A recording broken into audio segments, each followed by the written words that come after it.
अस्सलाम वालेकुम रहमतुल्लाह दोस्तों, welcome to another new vlog. अच्छा जी, ये मैं इस वक्त फ्यूल मैक्स पे खड़ा हुआ हूँ। टेक्सास की सबसे बड़ी चेन है, राइट? ये फ्यूल मैक्स इस वक्त, या इससे भी बड़ी हैं कुछ, बड़ी तो है, इससे भी बड़ी हैं, लेकिन इसकी स्पेशल बात ये है कि ये ओन जो है वो एक पाकिस्तानी करते हैं और मेरा ख्याल है सैकड़ों की तादाद में उनकी ये हैं आउटलेट्स, राइट, देखा जाए तो। और एक को बनाने में कई लाख डॉलर लगते हैं, मतलब ये पूरा का पूरा ओन करते हैं। देखा करते थे हम फिल्मों में सेल्फ सर्विस वाला मामला, लेकिन यहाँ पर आके जो है अब अपनी आंखों से देख रहे हैं। यहाँ पे देखो, पंप के ऊपर कोई अटेंडेंट नहीं है, कोई फ्यूल भरने वाला नहीं है, म्यूजिक चल रहा है, चिल है, एंजॉय करो। आप अपना कार डालो और आप अपना जो है वो फ्यूल भर के निकल जाओ आराम से यहाँ पे। सो ये चीज़ें ऐसी हैं कि जो यहाँ पर थोड़ी सी हमें यूनिक एक्सपीरियंसेस देती हैं। और प्राइसेस जो हैं वो टेक्सास में काफ़ी कम है। जैसे डीजल है 4.9, सुप्रीम 4.2, प्लस थ्रोन जो है 3.7 और रेगुलर विद टेक्रॉन जो है 3.299 है। वेगस में और लॉस एंजल्स में और स्पेशली न्यूयॉर्क में इसकी जो प्राइस थी वो काफ़ी हाई थी। सो भाई हम भी अपनी जो है वो गाड़ी में थोड़ा तेल शेल डाल लें। ये सीन है भाई।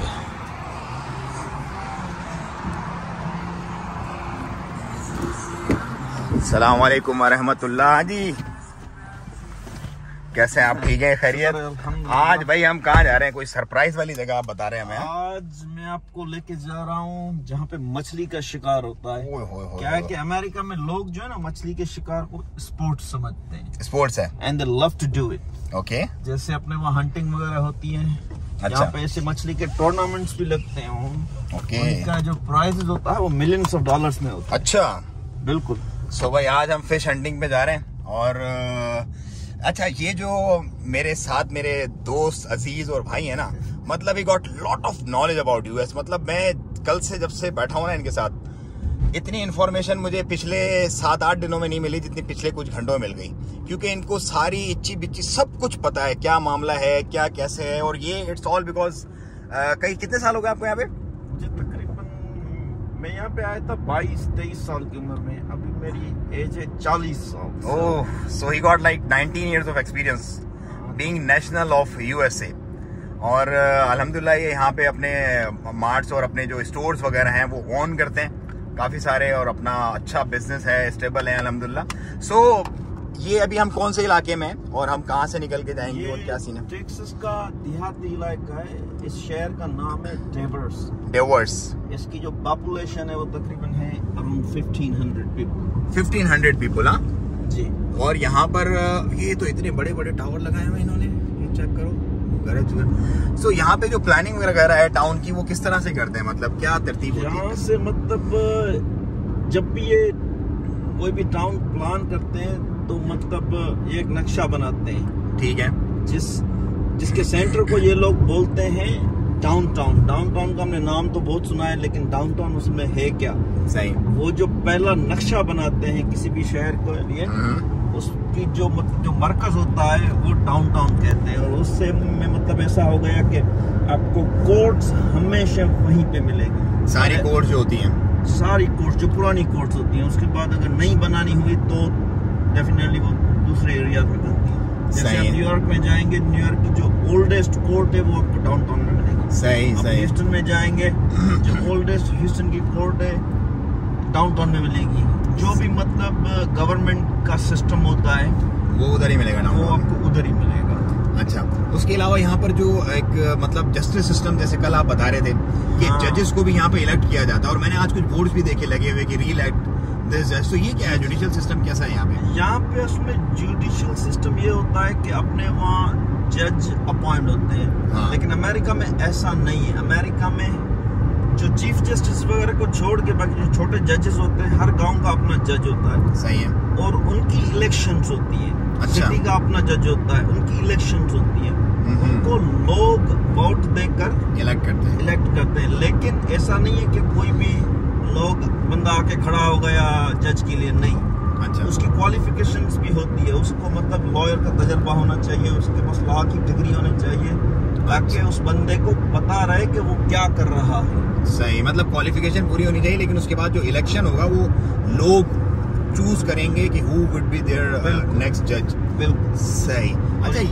जी जी बोलिए। और यहाँ पर पुलिस का सिस्टम जो है वो भी ऐसा ही है। अच्छा। एक होती है एक सिटी की पुलिस, वो अलग होती है। दूसरी होती है स्टेट की पुलिस, वो अलग होती है। तीसरी होती है शेरिफ। शेरिफ का मतलब ये है कि मतलब उसकी इलेक्शन होती है। अच्छा। मतलब वो जो बंदा होता है पुलिस ही होता है, लेकिन पुलिस से उनको ज्यादा पावर्स होते हैं शेरिफ को। हाँ, क्योंकि वो लोगों के इलेक्ट किए हुए होते हैं। ओके। मतलब जो भी मसले मसाइल हैं वो अक्सर मतलब आपका शेरिफ ही डील करता है। ये जो शेरिफ की मैंने गाड़ियां भी देखी अलग सी होती हैं, बिल्कुल ब्लैक कलर की। मतलब न्यूयॉर्क में तो NYPD थी, यहाँ पे मैंने शेरिफ की बहुत सारी गाड़ियां देखी हैं जी। सो ये शेरिफ सिस्टम न्यूयॉर्क में नहीं है? नहीं, न्यूयॉर्क में भी है। NYPD वो डिफरेंट है, लेकिन न्यूयॉर्क का जो शेरिफ सिस्टम है वो अलग है। अच्छा, ओके ओके। तो वो जो टैग आपने वहाँ पे लगाया हुआ वो क्या चक्कर है? ये क्या है कि अमेरिका में ऐसा होता है कि हर गाड़ी की टैक्सेस में, मतलब कुछ स्टेट्स हैं जिसमें नहीं होता। जैसे मैं फ्लोरिडा में रहता था, वहाँ पे ये चीज नहीं थी। सही है। लेकिन यहाँ अमेरिका में मतलब टैक्सेस में ये होता है कि आपको एवरी ईयर आपकी एक गाड़ी की इंस्पेक्शन होती है कि मतलब इस गाड़ी में कोई फॉल्ट वगैरह नहीं है, जिसके लिए मतलब कोई एक्सीडेंट वगैरह ना हो जाए।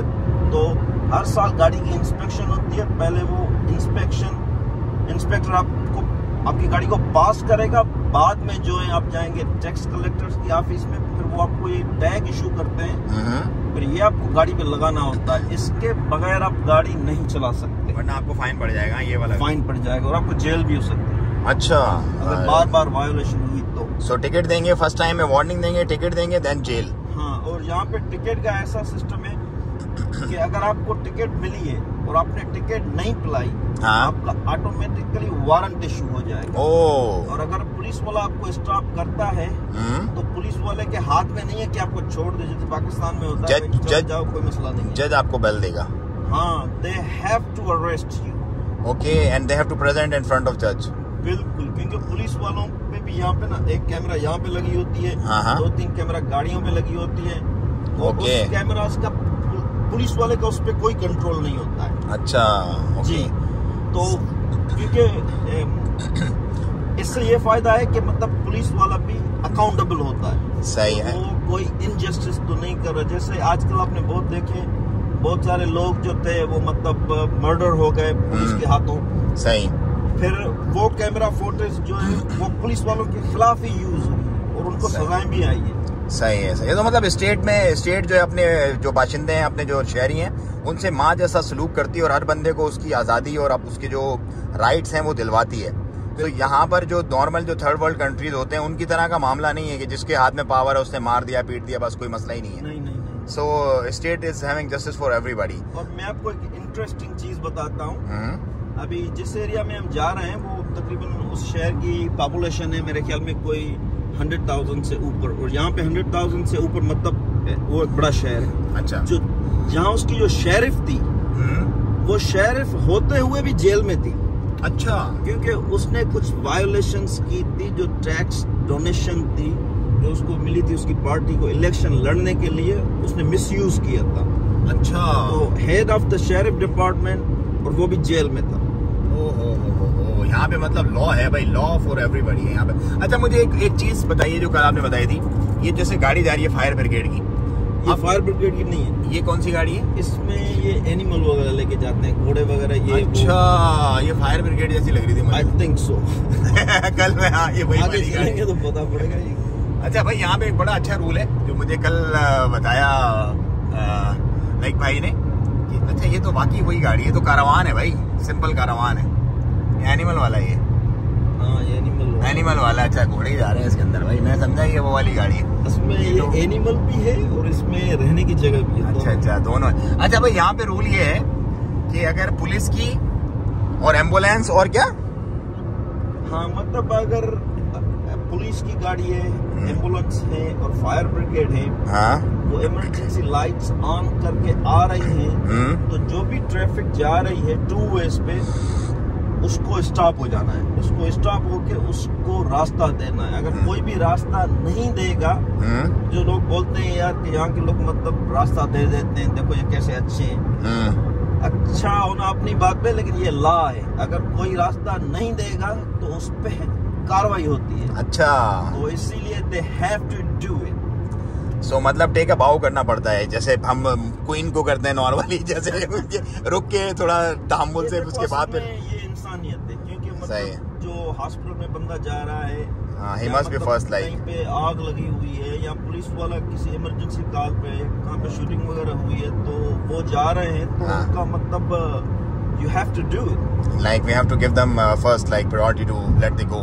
yes exactly. So भाई ये कुछ इन्फॉर्मेशन आपको मिली है, पहला ये वीडियो है, अभी देखो 10 मिनट हो गए, 10 मिनट में आपको बहुत सारी चीजें यूएसए के बारे में पता चल गई होंगी, बहुत सारी नई चीजें अभी मजीद और पता चलनी है यूएस के बारे में। तो बस जुड़े रहें, वीडियो को ज़्यादा से ज़्यादा शेयर करें, चैनल को सब्सक्राइब करें, मिलते रहेंगे, जुड़ते रहेंगे इंशाल्लाह। दुआओं में याद रखिए। अस्सलाम वालेकुम रहमतुल्लाह। अस्सलाम वालेकुम।